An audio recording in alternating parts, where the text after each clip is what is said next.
नमस्कार, मैं योगेश्वरी आज आप सबके लिए मालती जोशी जी द्वारा लिखी हुई कहानी तो ही उरिन मैं नाही लेकर आई हूँ। यह कहानी बुजुर्ग होते दोस्तों की सहयोगी भावना पर दर्शाई गई है। आइए कहानी सुनते हैं। सुबह के 9:30 बज रहे थे। इनका अब तक पता नहीं था। रोज तो 8 साढ़े 8 तक मॉर्निंग वॉक से लौट आते हैं। रोज की तरह चाय और नाश्ता बनाकर मैं इंतजार कर रही थी। और झूठ क्यों बोलूं, मुझे भूख लग आई थी। रोज की आदत जो ठहरी। कितनी बार कहा है कि मोबाइल साथ रख लिया करो, तो मना कर देते हैं। कहते हैं कुछ देर के लिए तो इस बला से मुक्ति मिले। माथुर को देखता हूं ना, हर 5 मिनट पर फोन घनघनाता रहता है। तंग आ जाता है, पर मोबाइल नहीं छोड़ता। कभी कभी सोचता हूँ मोबाइल नहीं थे तब भी तो लोग जीते थे और चैन से जीते थे। देर होने लगती है तो चिंता हो जाती है। मन में अजीब अजीब ख्याल आने लगते हैं। एक बार कपूर साहब बाइक से टकरा गए थे। 1.5 महीने के लिए प्लास्टर लग गया था। और गुप्ता जी, उनके पैर में मोच आ गई थी तो रिक्शे में घर पहुंचना पड़ा था। 8 दिन तक मालिश होती रही, तब जाकर ठीक से चल पाए थे। सभी तो उम्रदराज हैं, इसलिए चिंता होती है। ये लेकिन बहुत नाराज होते हैं। कहते हैं तुम्हारे मन में हमेशा बुरे ख्याल ही क्यों आते हैं, कभी अच्छा भी तो सोचा करो। फिर मैंने अच्छा सोचना शुरू किया। हो सकता है आज किसी का जन्मदिन हो। जन्मदिन मनाने के लिए ये लोग सैर करने के बाद सीधे 56 भोग चले जाते हैं। मैंने सोच लिया कि 10 बजे तक प्रतीक्षा करूंगी और फिर नाश्ता कर लूंगी। भूख तो खैर मैं बर्दाश्त कर लूंगी, पर दुनिया भर की दवाइयाँ जो लेनी होती है, उससे पहले पेट में कुछ डालना भी जरूरी है। मैं अपने विचारों में खोई हुई थी कि दरवाजे की घंटी बजी। लपक कर दरवाजा खोला। उलाहना की झड़ी लगने ही वाली थी कि देखा दरवाजे पर ये नहीं, माथुर साहब थे। वो भी सपत्नीक। माथुर साहब तो खैर आते ही रहते हैं, पर इतनी सुबह उनकी पत्नी को देखकर आश्चर्य हुआ। नौकरी वाली बहू हो तो सास का असमय बाहर निकलना असंभव होता है। सोचा शायद कोई निमंत्रण देने आए हैं, पर मिसेज माथुर घरेलू साड़ी में थी। ऐसे कपड़ों में कोई निमंत्रण देने नहीं जाता। भाभी जी चाय पिलाइए, उन्होंने मेरी विचार तंद्रा को भंग करते हुए कहा। आपके यहाँ तो बनी रखी है, चलिए इसी में हिस्सा बांट लेते हैं। मैंने 3 मग्स में चाय डाली और शुगर पॉट सामने कर दिया। भाभी जी आप ये समोसा खाइए, बिल्कुल गरम गरम है, उन्होंने पैकेट मेरे सामने करते हुए कहा। बच्चों के लिए ले जा रहे थे, सोचा 2-4 आप लोगों के लिए भी लेते आए। समोसा खाते हुए मैंने पूछा, भाई साहब आज आप मॉर्निंग वॉक पर नहीं गए? ऐसा कहीं हो सकता है भला? मिसेस माथुर बोली। दुनिया चाहे इधर की उधर हो जाए, सुबह की सैर नहीं रुक सकती। माथुर साहब ने आंखें तरेरकर पत्नी की ओर देखा, पर तब तक बहुत देर हो चुकी थी। तीर कमान से निकल चुका था।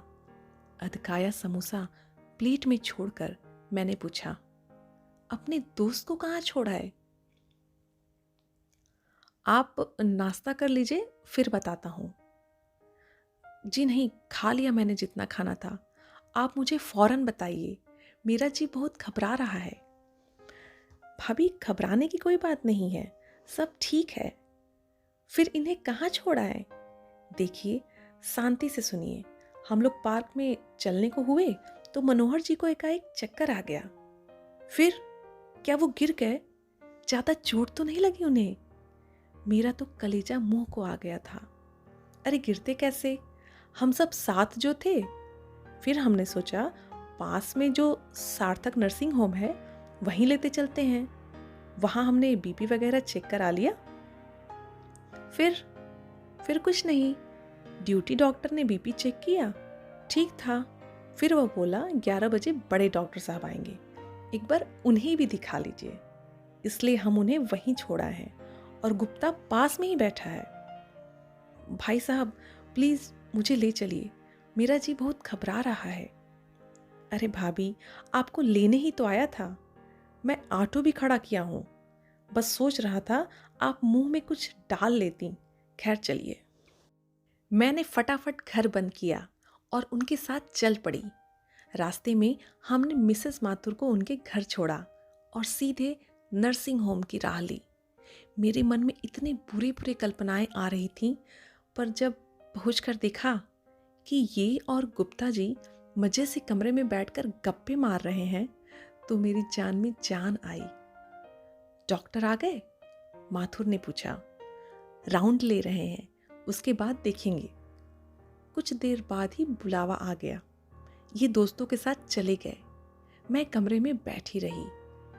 अच्छा हुआ जो इन लोगों ने कमरा ले लिया था, नहीं तो बाहर बरामदे में बैठना पड़ता। कोई आधा घंटा बाद तीनों लोग लौट आए। रिपोर्ट अच्छी थी, मतलब अभी कुछ वैसा नहीं लग रहा था। हो सकता है काफी देर तक धूप में बैठने के कारण हुआ हो, या उठते समय कोई नस खिंच गई हो। पर डॉक्टर का कहना था एक बार किसी न्यूरोलॉजिस्ट को दिखा लेते हैं। शाम की अपॉइंटमेंट भी ले ली थी। नर्सिंग होम के ही एसोसिएट स्पेशलिस्ट हैं, वे शाम को आएंगे। मैंने उन दोनों से कहा, आप लोग अब घर जाइए, मैं इनके पास हूँ। जाने से पहले वे दोनों हमारे लिए चाय बिस्किट ऑर्डर कर गए। दोपहर को मिस्टर और मिसेस कपूर खाना लेकर आ गए। शाम को कपूर दंपति चाय और सैंडविच लेकर आ गए। जब उन्हें पता चला डॉक्टर आने वाले हैं, तो वे रुक गए। इन डॉक्टर साहब ने भी ओके रिपोर्ट दी और कहा, दोबारा ऐसा हुआ तो तुरंत संपर्क कीजिए, अपन एमआरआई कर लेंगे। नर्सिंग होम वाले डॉक्टर की सलाह थी, आज रात रुक जाइए, सुबह तसल्ली के साथ घर जाइएगा। सब पैसे कमाने के धंधे हैं, ये भुनभुनाए। मैंने कहा, वो तो हमें बुलाने नहीं आए थे, हम ही दौड़कर उनके पास आए हैं, तो अब उनकी तसल्ली तक तो रुक जाइए। शायद उन्होंने किसी कारण से ये सलाह दी हो। 7 बजे माथुर साहब आए। बोले, मुझे लगा डिस्चार्ज मिल जाएगा, इसलिए नितिन के लिए रुका रहा, गाड़ी लेकर आया हूँ। तो ऐसा करते हैं नितिन, तुम आंटी को घर छोड़ दो और गुप्ता से कह दो रात को यहाँ रुक जाए। मैंने कहा, मैं रुक जाती हूँ। नहीं भाभी जी, ये आपके बस की बात नहीं है। रात को जरूरत पड़ी तो कोई दौड़ भाग करने वाला चाहिए। मैं ही रुक जाता, पर इन दिनों मेरी तबीयत भी जरा ढीली चल रही है। इमरजेंसी में किसी काम का नहीं हूँ मैं। नितिन ने मुझे घर छोड़ा, मुझसे चाबी लेकर गेट खोला, फिर मेन दरवाज़ा खोला, फिर मेरे हाथ में एक टिफ़िन थमाकर बोला, मम्मी ने आपके लिए खाना भेजा है। अंकल के परहेज का पता नहीं था। कोई बात नहीं बेटा, अब तुम घर जाओ। दफ्तर से लौटकर सीधे चले आए हो, पता नहीं चाय भी पिए हो कि नहीं, मैं बना दूँ? नहीं नहीं आंटी, चाय पीकर ही चला था, आप तकलीफ ना करें। हमारा नंबर तो है ना आपके पास, कोई भी आपको ज़रूरत हो तो कॉल कर लीजिएगा। ठीक है आंटी, तो मैं चलूँ? उसके जाने के बाद मैं कितनी देर तक सुन्न होकर बैठी रही। इनकी तबीयत का कुछ समझ में ही नहीं आ रहा था। सब कुछ ठीक ठाक है बता रहे थे, फिर रात भर के लिए रोक भी रहे हैं। पता नहीं क्या हुआ है। खाने का जरा भी मन नहीं था। थोड़ा सा मुंह जुठाकर मैंने खाना फ्रिज में डाल दिया। टीवी देखने की कोशिश की, मन नहीं लगा। कुछ पढ़ने की भी इच्छा नहीं हुई। तो 9 बजे ही गेट में ताला लगाकर मैंने बत्तियां बुझा दी। अपने विचारों में खोई हुई मैं करवटें बदल रही थी कि अचानक गेट की घंटी बजी। इतनी रात गए कौन होगा? मैंने तुरंत बाहर की बत्ती जलाई और खिड़की से झांक कर देखा। भाभी जी गेट खोलिए, गुप्ता जी की आवाज़ थी। मेरा दिल बुरी तरीके से धड़क उठा। गुप्ता जी इस समय यहाँ क्या कर रहे हैं? उन्हें तो नर्सिंग होम में होना था। कहीं ऐसा तो नहीं कि उन्हें डिस्चार्ज मिल गया हो? बदहवास सी गिरते पड़ते मैं बाहर पहुंची। गेट खोलते हुए मैंने देखा, गुप्ता जी आप इतनी रात को? सब ठीक तो है ना? इतनी रात कहाँ भाभी, अभी 9:30 ही बजे हैं, उन्होंने भीतर आते हुए कहा। अब मैंने देखा कि उनके साथ उनका पोता भी है। मुझे प्रणाम करके बालक एक ओर खड़ा हो गया। आप तो नर्सिंग होम जाने वाले थे ना? जाने वाला था, पर राहुल ने मना कर दिया। बोला कोई इमरजेंसी होगी तो पहले आपके ही हाथ पाँव फूल जाएंगे। इससे अच्छा है मैं चला जाता हूँ। बस सुबह मुझे जल्दी रिलीव कर दीजिए। तो वो नाइट ड्यूटी पर चला गया। आपके लिए मैं सौनक को ले आया हूँ, उन्होंने पोते को आगे करते हुए कहा। यूं तो पूरा कुंभकर्ण है, पर कोई साथ रहेगा तो आपको हौसला बना रहेगा। सच, किसी के साथ होने की कल्पना मात्र से ही मुझे बड़ी राहत मिल गई। अच्छा बेटे, मैं चलता हूँ, उन्होंने बेटे की पीठ थपथपाते हुए कहा। दादी को तंग मत करना और होशियारी से रहना। उनके जाने के बाद मैंने गेट में ताला डाला और भीतर आ गई। हॉल का दरवाजा बंद करते हुए मैंने सौनक से कहा, 2 मिनट रुकना बेटा, मैं गेस्ट रूम के बेड की चादर बदल दूं। नहीं दादी, मैं यहीं दीवान पर सो जाऊंगा, बस मुझे ओढ़ने के लिए कुछ दे दीजिए। मैंने दीवान पर उसका बिस्तर लगाते हुए कहा, बेटा यहाँ टीवी भी है, कुछ देखना चाहो तो देख लो। नहीं दादी, मैं थोड़ा पढ़ूंगा, एग्ज़ाम चल रहे हैं ना। मुझे इतना संकोच हुआ, मेरी वजह से तुम्हारी पढ़ाई मारी गई। वैसे भी रात में मैं कितना पढ़ लेता, बस थोड़ा देख लूँगा और आप गेट की चाबी मुझे दे जाइए, मैं सुबह चुपचाप निकल जाऊँगा। वाह, ऐसे कैसे निकल जाओगे? चाय पीकर जाना, बस मुझे एक बार आवाज़ दे देना। उसके बाद मैं सोने चली गई, पर देर रात तक नींद नहीं आई। दिन भर का घटनाक्रम आंखों के आगे घूमता रहा। पता नहीं कब आंख लगी। सुबह उठी तो कमरे में धूप फैल चुकी थी। हड़बड़ा कर उठी, देखा गुप्ता जी का पोता चला गया था। गेट का ताला चाबी टेबल पर रखा था। कंबल और चादर तहा कर रखे हुए थे। भीतर डाइनिंग टेबल पर दूध की थैलियां रखी हुई थीं। मुझे उस पर बड़ा प्यार आ गया। कितना सलीकेदार बच्चा है। चाय पीकर मैं फटाफट नहा ली। अस्पताल से कोई फ़ोन आए तो रिसीव करने के लिए भी तो कोई चाहिए। करीब 10:30 बजे माथुर साहब का फ़ोन आया। भाभी, डॉक्टर का राउंड हो जाने के बाद हम लोग आ जाएंगे, आप नाश्ता कर लीजिए।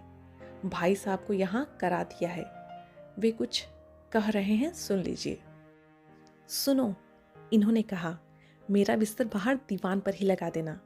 इतना ताव आया, बीमारी में भी दरबार लगाकर बैठेंगे।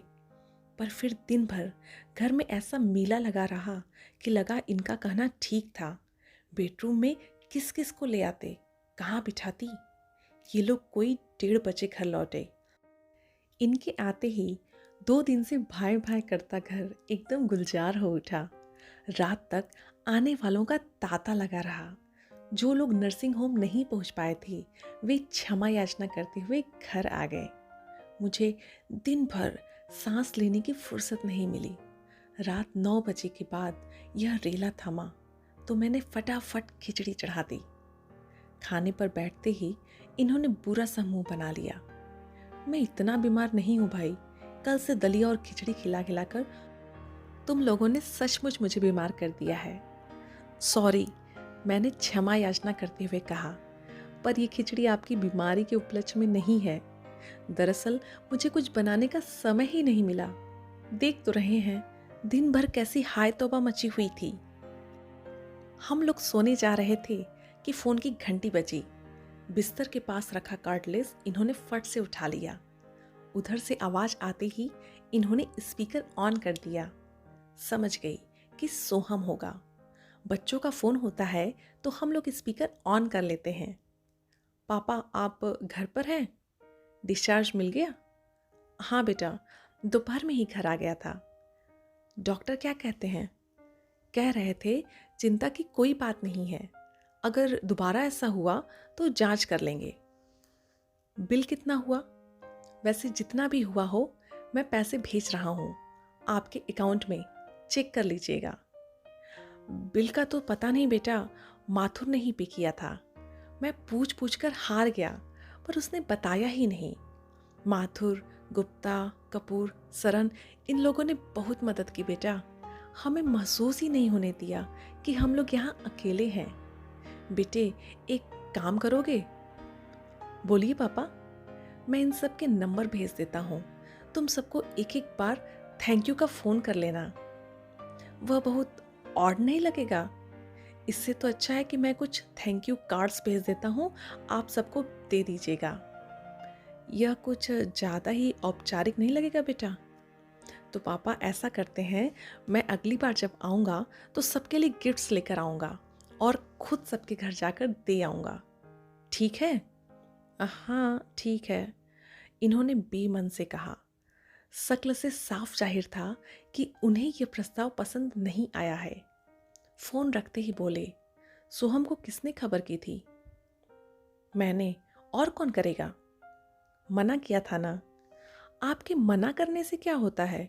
जरा मेरी भी तो सोचिए। चिंता के मारे प्राण निकले जा रहे थे। बच्चों से ही तो शेयर कर सकती थी। तो सोनिया को भी फोन किया होगा। जानती हो ना कि कितनी हाइपर है। रो रो कर घर भर दिया होगा। संजीव बेचारे को परेशान कर दिया होगा। अगर उसे फोन नहीं करती तो वो मेरे प्राण ना ले लेती। कहती कि उतनी दूर भैया को यूएसए में खबर की और मुझे हैदराबाद में फोन नहीं कर सकी। प्राण तो अब भी ले लेगी कि पापा को घर आए 8 घंटे हो गए और तुमने मुझे खबर भी नहीं की। मेरे पास समय भी था और सोनिया को फोन करने का मतलब है आधा घंटा रिसीवर से चिपके रहना। अब सुबह उठते ही उसे फोन कर दूंगी। कह दूंगी पापा रात 8 बजे घर आए थे। अच्छा, तुम्हारा झूठ 4 कदम भी नहीं चल पाएगा, देख लेना। मैंने सोच लिया था कि सुबह उठते ही सोनिया को फोन कर दूंगी, पर ऐसा कहाँ हो पाता है। सुबह सुबह इतने सारे काम मुंह बाए सामने खड़े हो जाते हैं कि कुछ और याद ही नहीं रहता। आखिर 9 बजे उसका फोन आ गया। मम्मी, पापा कैसे हैं? अच्छे हैं, नहाने गए हैं। मतलब घर आ गए हैं? और तुमने मुझे बताया भी नहीं। कब बताती? शाम को 7 बजे आए हैं और दरबार लगाकर बैठ गए। मेरा तो एक पैर किचन में, एक ड्राइंग रूम में, ऐसी अवस्था थी। तो सबकी खातिरदारी करना जरूरी था मम्मी। ऐसे में कोई आपके स्वागत सत्कार की उपेक्षा नहीं करता। बेटा, घर आए मेहमान को एक कप चाय तो पिलाई जा सकती है। तुम्हें पता नहीं इन लोगों ने हमारी कितनी मदद की है, कितना सहारा दिया है। इनके पास रात दिन कोई ना कोई बैठा रहता था। गुप्ता जी का बेटा रात को अस्पताल में सोया और उनका पोता मेरे लिए परीक्षा के बावजूद यहाँ रुका। सबके यहाँ से चाय नाश्ता आता रहा। फिर मैंने आवाज लगाई, आपकी लाडली का फोन है, बात कर लीजिए। इन्हें फोन पकड़ाकर मैंने राहत की सांस ली। अब वह पापा के साथ शुरू हो गई थी। पापा, आप लोग इतने अभिभूत क्यों हो रहे हैं? अड़ोसी पड़ोसी तो मदद करते ही हैं। आप भी तो सबके लिए दौड़ भाग करते रहते हैं। कपूर अंकल की माताजी सीढ़ियों से गिर गई थी तो आप ही उन्हें अस्पताल लेके गए थे। गुप्ता अंकल की राहुल की नौकरी एक तरह से आपने ही लगवाई है। आपकी ही सिफारिश काम आई थी। और माथुर अंकल की पिंकी की शादी में अपनी गाड़ी 8 दिन तक दौड़ती रही है। लौटने पर उसे सीधे गैराज ही भेजना पड़ा था। फोन रखने के बाद कितनी देर तक ये चुप हो गए थे। फिर नाश्ता करते हुए बोले, अपने बच्चे कितने प्रैक्टिकल हो गए हैं। प्रैक्टिकल नहीं, संवेदन शून्य कहिए। मैं सोचता हूँ क्या राहुल और नितिन ने भी अपने माँ बाप से ऐसी ही हुज्जत की होगी। अब फालतू बातें सोचकर अपना दिमाग मत खराब कीजिए। बस इतना याद रखिए कि उन बच्चों ने आपकी कितनी सेवा की है। वही तो समझ नहीं पा रहा हूँ कि इन लोगों के एहसानों का बदला कैसे चुकाऊंगा। अब उसकी टेंशन लेकर बीमार मत पड़ जाना। एक बात कहूँ, जब हम किसी के एहसानों का बदला चुकाने की बात सोचते हैं तो अप्रत्यक्ष रूप से हम उसके लिए किसी विपत्ति का कामना करते हैं ताकि उनकी मदद करने का अवसर मिले। इनकी आंखें एकदम चमक उठी। अरे वाह, तुमने तो ये बड़ी अच्छी बात कह दी। यह मेरी बात नहीं है, सदियों पहले वाल्मीकि जी ने कह रखी है। सीता जी का पता ठिकाना पा जाने के बाद श्री राम प्रभु ने हनुमान जी से कहा कि वत्स, तुमने मुझ पर बहुत बड़ा उपकार किया है, मैं तुम्हारा ऋणी हो गया हूँ, क्योंकि इसका अर्थ होगा तुम्हारे अनिष्ट की कामना करना। गोसाई जी भी कहते हैं, सुन सुत तो ही उरिन में नाही, सो रिलैक्स। बार बार इसरार करने के बाद माथुर साहब ने बिल दिखाया। 35,000 का था। एक रात भर के 35,000 मेरे मुंह से एकदम से निकल गया। फिर मैंने कहा, चलिए ये ठीक ठाक होकर घर आ गए, इस बात के लिए कोई भी कीमत ज्यादा नहीं है। 2 दिन बाद ये बोले, चलो जरा माथुर के यहाँ हो आते हैं। किस लिए?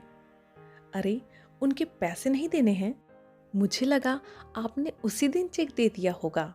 दे सकता था पर नहीं दिया, वह ज़्यादा ही औपचारिक हो जाता। घर जाके देंगी तो धन्यवाद ज्ञापन होगा। मुझे उनकी बात ठीक लगी।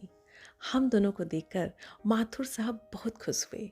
उन्होंने फ़ोन करके गुप्ता लोगों को भी बुला लिया। खूब गपशप हुई, चाय नाश्ता हुआ। इनसे वादा लिया गया कि कल से मॉर्निंग वॉक फिर से शुरू करेंगे। घंटा 1.5 घंटा महफिल जमाने के बाद ये उठ खड़े हुए और बड़े अदब के साथ इन्होंने माथुर साहब को चेक थमाया।